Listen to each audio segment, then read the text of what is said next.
a particularidade do vinho alemão, precisa de alguém que conheça muito bem para poder explicar. E o Michael é a Continuando pessoa. nosso papo aqui com o Michael Schutter sobre vinhos alemães, ele contar um pouco para a gente a história do vinho alemão, as classificações, como é que a gente consegue ler o rótulo, tempo. Obrigado por estar aqui com a Muito gente no Vinhos e obrigado. Prazeres. Eu que Pode falar, agradeço. você pode falar para a gente da história do vinho alemão primeiro? O vinho alemão tem uma história bem comprida, né? Muitas vinícolas antigas existem ainda. Eu falei um dia, já há alguns anos, acho que foi o Prinz Salm que falou, ele é da 35ª geração fazendo vinho, O que é isso? sem interrupção. Essa realmente é Um herói. uma coisa muito... Tem outros que também já existem nesse muito tempo. A vinícola do Barão Kniphausen foi formada em 1141 pelos monges do monastério Eberbach. E a família Kniphausen comprou em 1818. Está continuando a fazer vinhos lá no Vale do Reno desde então, e sempre melhorando as qualidades. E os nossos produtores, por exemplo, o Herzog von Württemberg, o Duque de Württemberg, e o Marquês, o Markgraf von Baden, essas são famílias que foram os soberanos das regiões. Na Alemanha, você tem o estado Baden-Württemberg. Até 1918, eram duas regiões soberanos, o Marquês de Baden, na região de Baden, e o Duque de Württemberg era, mesmo antes de ser Duque, foram os reis de Württemberg. E, bom, eles todos tinham que aplicar em 1918, mas eles todos começaram a fazer vinho nos séculos 11, 12 ou 13, então há muito tempo. E mesmo quando vocês estão olhando de onde vem as uvas, a uva Riesling foi registrado em Rüsselsheim em 1435 e o Marquês de Baden já ordenou o monovarietal em 1782 na região de Baden, com plantar só Riesling. Essa é uma coisa impressionante, porque todo mundo fala da região do Porto, da região lá do Douro, do Portugal, sendo regiões muito antigas que já tinha alguma coisa de controle sobre a qualidade. Lá na Alemanha, sobre Riesling, o Marquês de Baden também estabeleceu as regras bem estritas para seguir. Desde 1782 e até agora, tem Riesling que se chamam 1782 nessa região, e é uma associação, e você tem que seguir as regras estritas que foram marcadas pelo Marquês de Baden em 1782, e eles seguem isso até agora. Então, essa história, realmente, eu diria, Riesling é muito importante, sempre foi uma uva dominante na Alemanha. A uva Spätburgunder, Pinot Noir, também é uma uva que é muito usada. Então, mas lá já estamos um pouco nas uvas, que podemos falar um pouco mais também, né?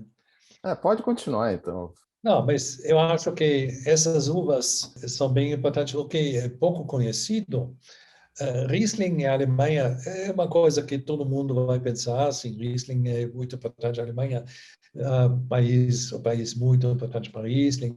Alsácia também, pode discutir até qual momento a Alsácia foi parte da Alemanha e quando não foi, mas é muito perto da Alemanha e eles seguem realmente as mesmas regras. Os outros talvez não são tão conhecidos, Pinot Noir. Eu acho que muitas pessoas não sabem que a Alemanha é o terceiro produtor do mundo do Pinot Noir. Depois a França e os Estados Unidos. Os alemães não estão exportando muito esses vinhos. O consumo é muito local. Quando eu falei com o Herzog, com o Duque de Württemberg, ele falou, nós vendemos 90% da nossa produção num rádio de 70 quilômetros da nossa vinícola.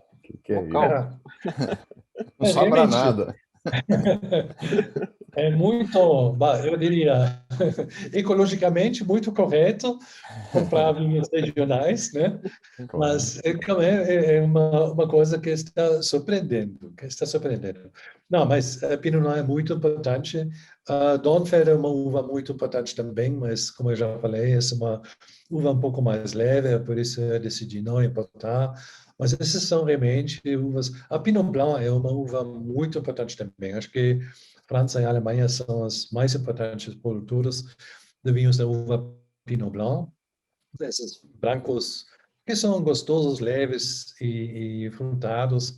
Então, acho que esses são remédios que eu mencionei, sendo as uvas mais importantes, né?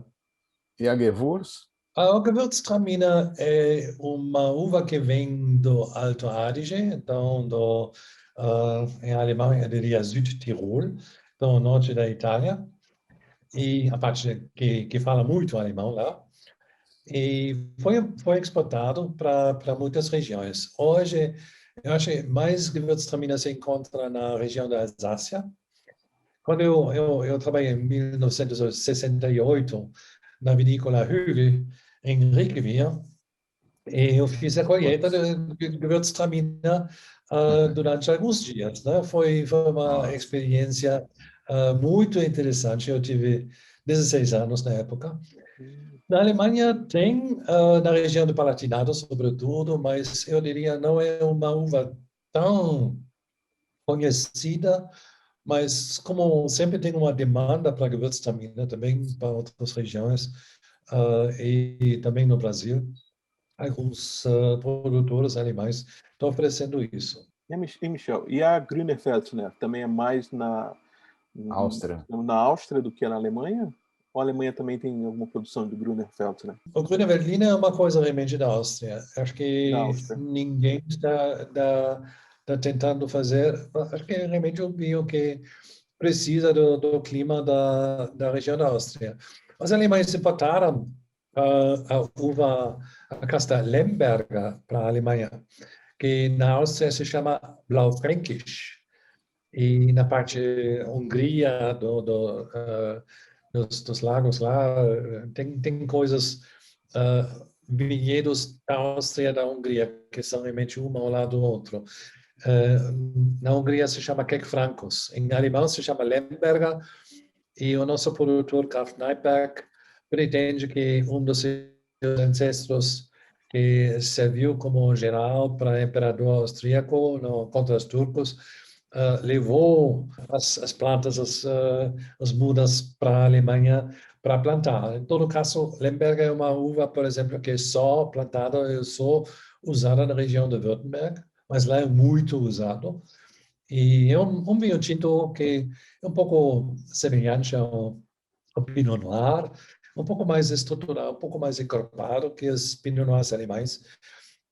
Mas fora da Alemanha é raríssimo encontrar essa uva. Eu vi uma vez, acho que tem uma vinícola em Nova York que está plantando isso, mas se não, eu nunca encontrei isso em outra parte do mundo.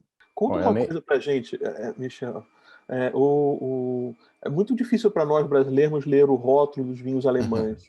Nos dê algumas dicas de como é que a gente consegue identificar pelo rótulo do vinho alemão que tipo é o vinho, se ele é mais seco, mais doce. Bom, eu sei, eu estudei alemão 4 anos e meio, minha filha é fluente, mas muita gente não consegue identificar muitas vezes pelo rótulo o tipo do vinho que está ali dentro. Conta pra gente um pouco como é que a gente pode, para quem está assistindo o vídeo de prazeres, como é que pode identificar. Normalmente, os alemães sempre colocam muita informação, sobretudo para os vinhos um pouco melhores, eles gostam de colocar a situação do vinhedo no lugar, que realmente é muito difícil a entender, porque não é tão claro o que é realmente o nome do lugar, qual é o nome do produtor, porque já o nome do produtor é um desafio a pronunciar para brasileiro.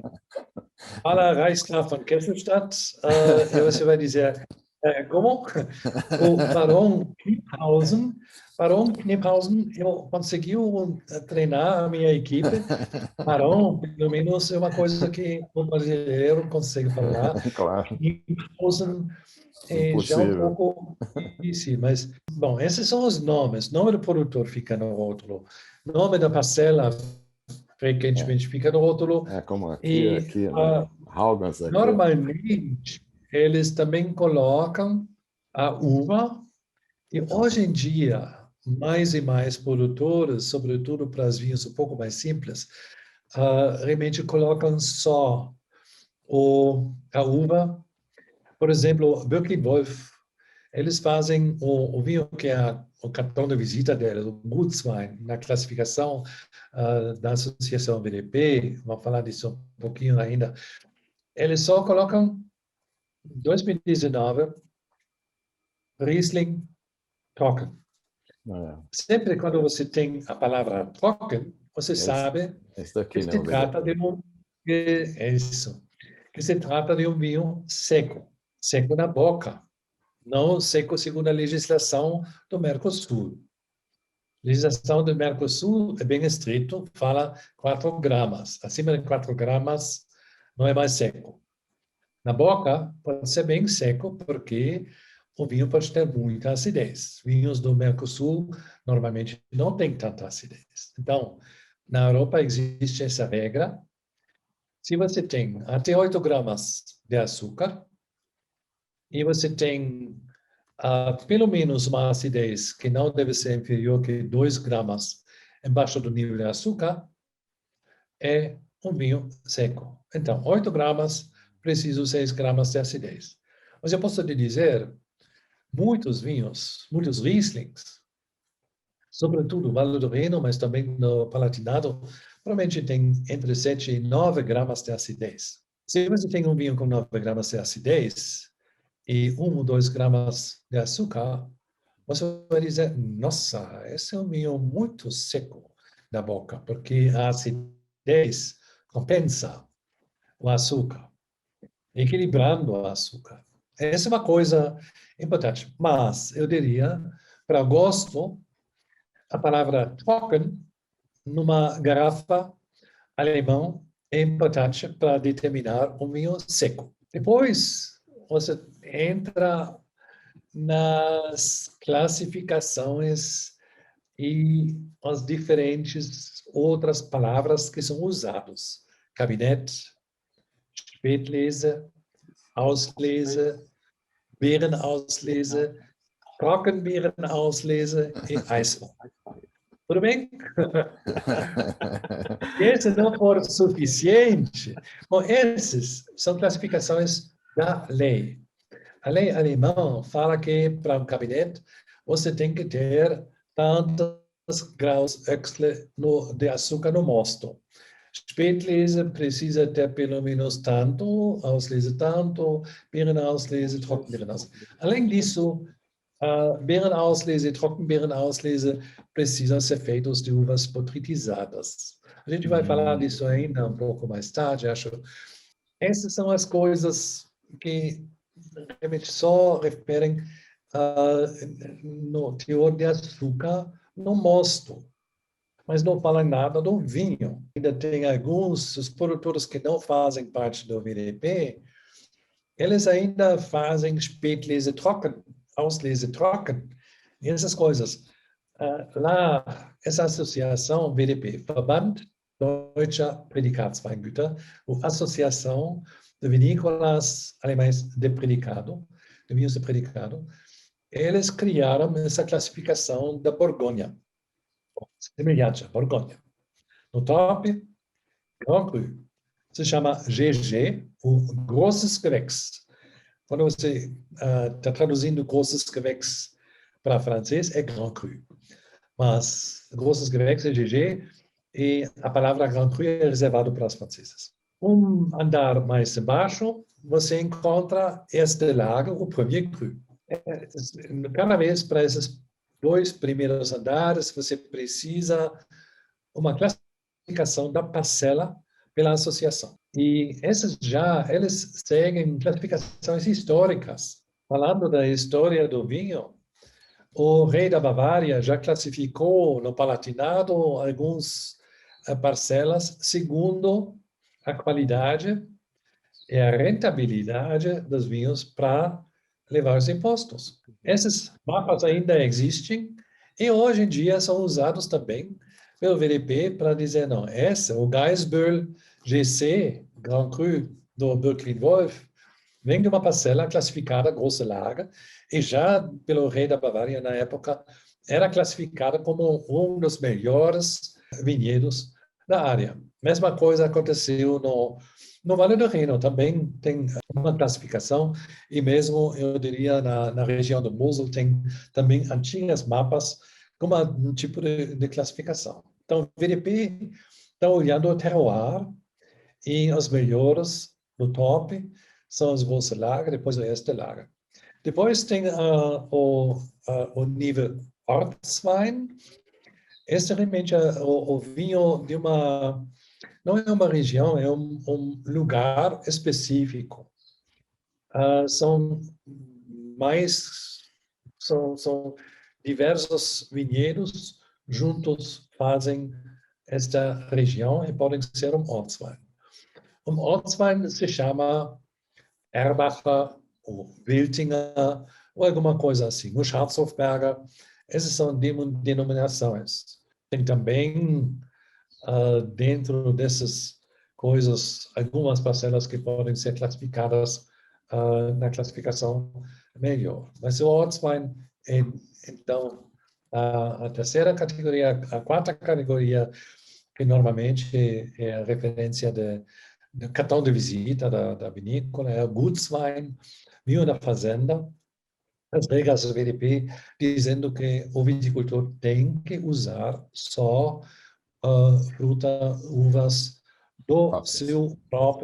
da sua própria vinícola ou vinhedos inteiramente sob controle da vinícola. Então, pode ser alugado, né? Ele pode ser alugado, a coisa, mas ele precisa ter o controle inteiro sobre a viticultura desse vinho. Eles não podem comprar nada. É assim, você tem essas quatro categorias, e um vinho que cabe nessas quatro categorias vai ter a águia na garrafa, na cápsula. O Alberto já mostrou isso. Normalmente também fica a águia no rótulo, e depende um pouquinho da safra desde 2014, acho que normalmente, em 2015, se coloca mesmo a classificação na cápsula, você vai ter VDP Gutswein, VDP Ortswein, o erste Lager, o große Lager. E o grosses Gewächs são os melhores vinhos que pode imaginar. Esses são os vinhos secos de uma parcela classificado como uma große Lager, que ainda foram escolhidos por um comitê de viticultores da região para merecer realmente ser grosses Gewächs. E acontece que não são aprovados.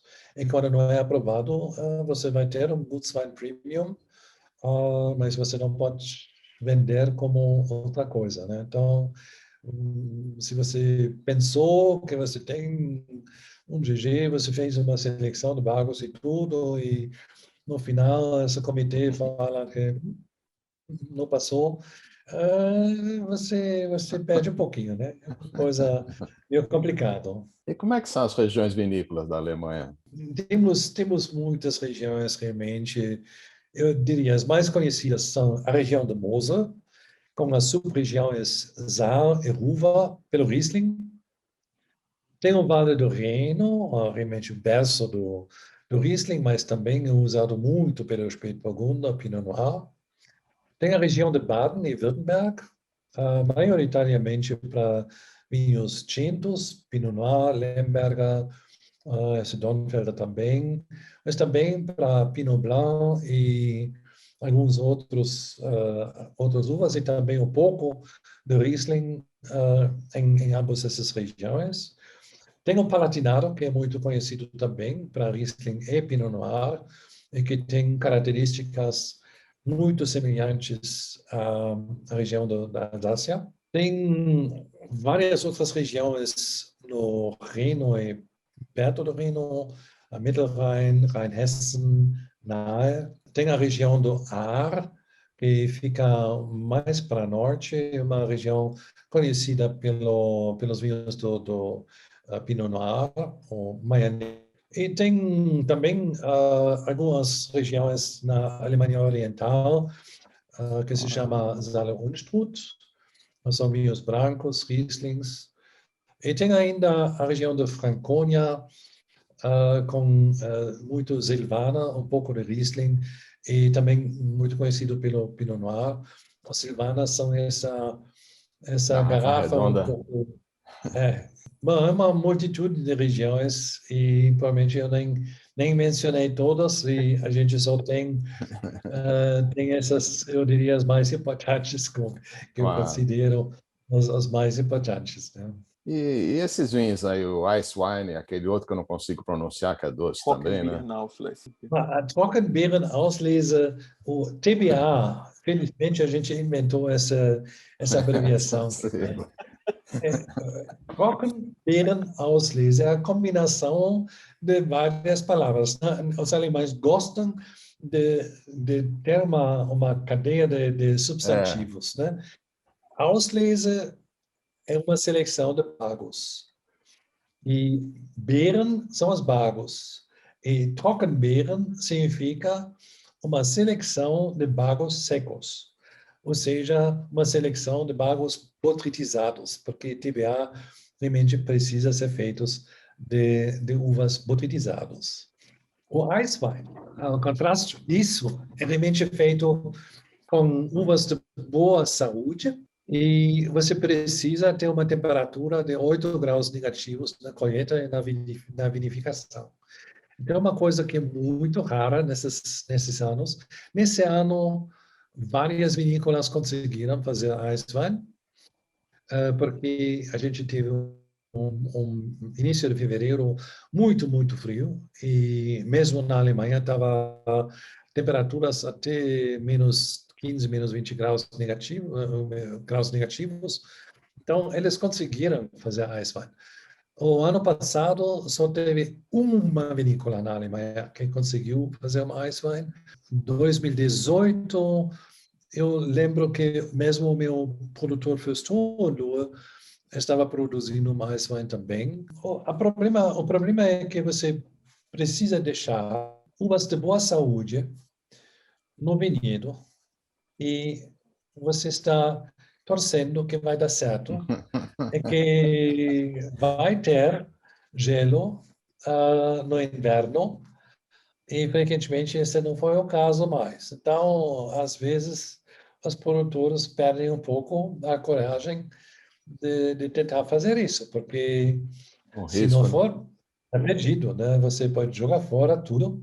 Por isso, esses vinhos são absurdamente caros, né? E, sobretudo, com os bagos congelados, o líquido que está saindo é muito pouco. Então, você tem um mosto muito concentrado, muito açúcar, muitos aromas, uma delícia.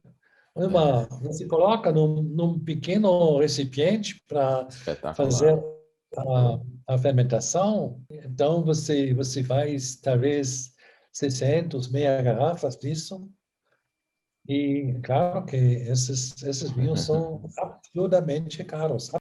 Trockenbeerenauslese, nesses anos, teve mais. A gente tinha vários verões bem quentes, 2015, 2018, acho que 2020 também. E 2019 foi um ano terrível, acho que 2019 queimou 30% da vendimia, porque as uvas realmente foram queimadas, foram secas, não deram mais nenhum mosto e tinha que realmente ser eliminados. Mas as outras safras, você conseguiu fazer uma TBA, uma BA, porque as condições foram boas. Em primeiro, você precisa ter um verão relativamente quente e depois você precisa de um tempo lá no início do mês de setembro, eu diria, você precisa de uma umidade de manhã, mas tem que secar à tarde. Então, quando você tem chuva, não dá, Lava porque tudo. a chuva é por isso que os franceses falam de pourriture noble, né? É. Realmente, pourriture noble é essa botrytis que realmente é podre, né? Você, quando você está olhando, não dá vontade para comer. Com certeza não. Mas se você está fazendo o mosto disso, vai ser muito bom. E esse funcionava muito melhor nesses anos com esse clima com um pouco mais as tardes um pouco mais quentes assim secos e as manhãs com bastante umidade. Esse sempre é o caso. Assim, você tem essa botrytis, como na região de Sauternes também, né? E todo Ah, mundo está preocupado que as condições climáticas Aquecimento global, né? podem mudar lá no Sauternes para colocar uma traça de TGV, poderia mudar o clima e interromper essa tipicidade. Os bagos perdem uns 30, 35% do líquido dentro. E assim você tem essa grande concentração, mas também uma coisa que é muito rara, né? Na colheita, o que se faz, normalmente, sobretudo, muitos TBAs vêm de parcelas classificadas. Nas parcelas classificadas, você tem as melhores uvas, você vai esperar até o último momento para fazer a colheita, realmente fazer uma colheita muito tardia. E assim você vai ter os bagos de boa saúde, você vai ter bagos afetados e você vai ter alguns bagos que talvez não são tão boas. Então, as pessoas têm 3 baldes na colheita já, e eles vão colocar os melhores bagos, os melhores cachos para fazer um GG, e os botritizados para um outro para fazer TBA, UBA, e o terceiro é para fazer um Gutswein ou um Ortswein dessa região. É assim, você tem uma pré-seleção e esse está ainda afinado um pouco na adega para ter essas diferentes coisas e você vai classificar um pouco dependente da quantidade que você teve de botrytizado, né? Beerenauslese, o BA pode ser feito com botrytizado ou supermaduras e TBA só pode ser de botrytizadas. Então, se você tem suficientemente de botrytizados, você vai fazer TBA.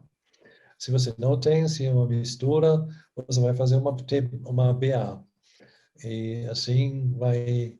Aí você tem que medir também o teor de açúcar. e o limite dos vinhos alemães é pelo clima, né? Com esse aquecimento global não subiu não foram para regiões mais ao norte para. Na Alemanha, não. Você tem. As regiões ficam as mesmas. Eu diria a qualidade aumentou. E você tem, hoje em dia, alguns. Você tem mais uso de uvas que anteriormente não foram usadas ou não foram autorizadas. Por exemplo, no passado, acho que você não conseguiu fazer um GG Pinot Noir na região do Mosel. Porque esses estavam mudando agora, porque algumas parcelas que foram classificadas já, ser grossa lager, eles falaram que pode usar também Pinot Noir nessa parcela. Eu acho que, senão, o aquecimento teve esse efeito que os vinhos são mais encorpados, mais estruturados, melhor qualidade. Você tem um Pinot Noir com 14% de álcool. Na região da Alemanha, você tem, às vezes, Riesling com 13,5%, 14% de álcool seco, né? Os vinhos mais doces não tem tanto, porque você vai interromper a fermentação quando o viticultor pensa que chegou no equilíbrio entre acidez, açúcar e corpo e tudo. Então, para fazer uma auslese, por exemplo, eles vão talvez parar. Se as leveduras não param, eles mesmos, né? Os TBA, se você não faz grande coisa, uma TBA nunca vai ter muito mais que entre 8 e 10, talvez 11, 12%, mas 12 já seria muito por cento de álcool. Acho que lá as leveduras simplesmente acham que é açúcar demais. Não consigo mais. Terminam Estou naturalmente. satisfeito. Obrigado. É aquela outra classificação que meio de predicate, Qualitätswein. Essa Qualitätswein mit Prädikat, essa legislação alemã, que está seguindo ainda para muitos vinícolas, mas os melhores que estão no VDP, eles não seguem normalmente essa classificação. Eles usam os predicados para chamar os vinhos doces ou adocicados.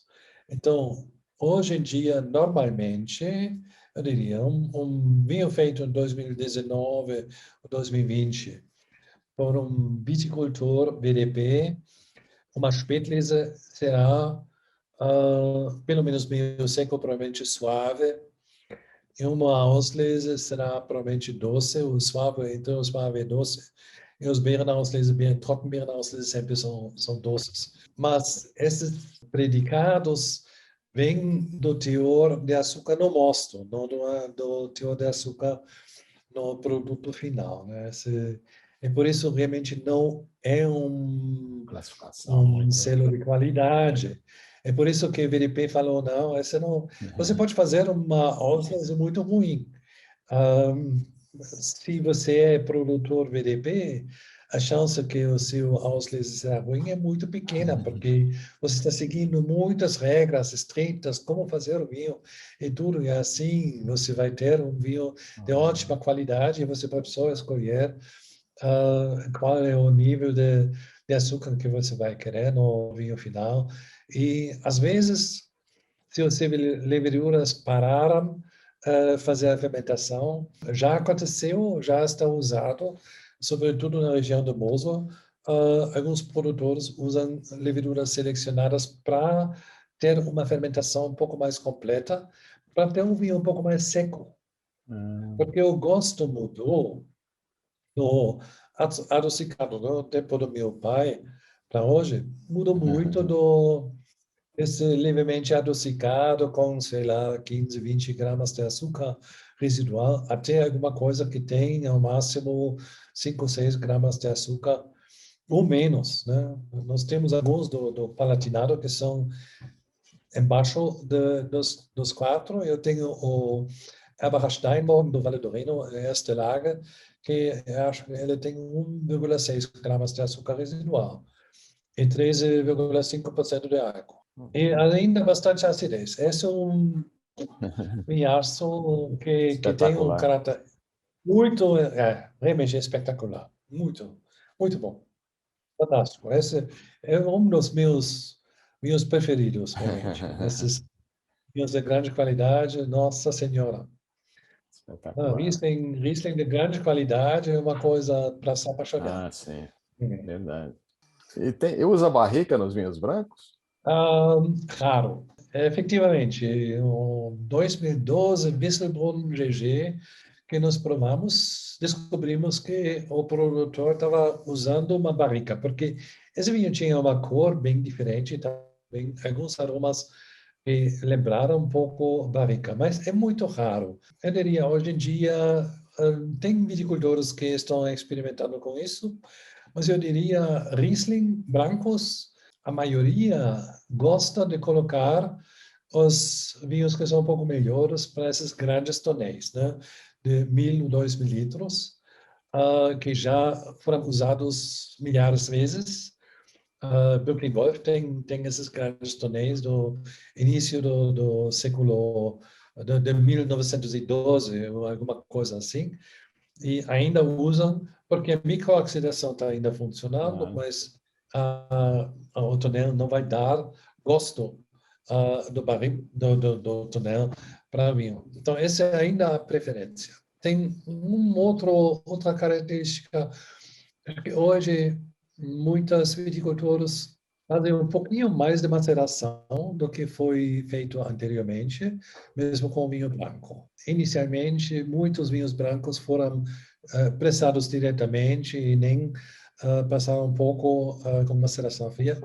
E hoje eles deixam para algumas horas, pelo menos, para dar um pouco mais de estrutura e tal. Não para fazer um vinho laranja, né? Mas para ter um pouco mais corpo e tal. Essa é uma coisa que eu estou vendo bastante mais nesses anos, nesses safras, que anteriormente. Barris são usados, claro, muito para os vinhos tintos, mesmo que lá se usa muito grande tonel primeiro, mas os GGs, o First-Turno, por exemplo, ele usa barris de 500 litros novos para fazer o seu Pinot Noir GG. Ele deixa uns 24 meses ou 30 meses nesses barris. E você vai sentir isso um pouquinho, mas não é desagradável, é muito bom. É um vinho muito redondo, é um dos meus Pinot Noirs preferidos que eu tenho. É um vinho fantástico, realmente, muito, muito bom. Tem muitos que ficam só no tanque inox e muitos Rieslings ficam no tanque de inox e não passam nem para grandes tonéis, mas eu diria, a partir do premier cru, provavelmente tudo vai ter passado por grandes tonéis. Mas raro usar barris. E como é que, já que você tem desde vinho seco até vinho doce, a harmonização é bem flexível, né, com o vinho alemão? Sim, eu acho, bom, lá de novo, que tem que fazer uma diferenciação entre os tintos e os brancos. Acho que os brancos, os Riesling, são muito versáteis. Eu ainda não acredito em harmonizar com carne vermelha, mas eu sei que tem pessoas que fazem isso mesmo. Eu diria não. Para mim, carne branca dá saladas, crustáceos, peixes, todos os tipos de peixes, mas pessoalmente, para um salmão, por exemplo, eu provavelmente já pegaria um Pinot Noir e não um Riesling. Mas essa é uma... Tem coisa do pessoal também, Coração. né? Mas Riesling é muito bom com comida japonesa. É. Ostra. E também chinês, thai, essas coisas agridoces e tudo, você pode usar os doces. Eu sei de bastante pessoas que usam Riesling adocicado para fazer coisas do porco. Isso é bom. O leitão, essas coisas. E tem muitas pessoas que preferem usar os brancos, os Rieslings, para muitos queijos, inclusive queijo azul, mas mesmo queijo de boa maturação. Muitos pensam que um vinho um pouco levemente adocicado pode ser ótimo. Foie gras e Sauterne, o foie gras com TBA ou B, ao mesmo som, uma Auslese, também é uma coisa maravilhosa. Os Pinot Noirs, você tem também muitas coisas, como eu falei, já alguns peixes um pouco mais estruturados, mesmo lá carnes, eu diria até coisas de churrasco, mas o que se come muito aqui na Europa são essas carnes de caça. Sim. Que o cervo, alguma coisa, né? O javali, e muitos pratos com cogumelos ou trufa também. Acho que o Pinot Noir é ótimo com isso, né? É ótimo. Beleza. Mas muito obrigado aí pelo seu tempo. Vamos torcer para você Michel, voltar mais para o uma Brasil vez. e tomar vacina logo, resolver essa questão. Claro, eu que agradeço. Muito obrigado. Muito obrigado. E até logo. Até Até logo, mais. até a próxima vez. Tá Obrigado. joia. Auf Wiedersehen. Obrigado. Auf Wiedersehen. Auf Wiedersehen.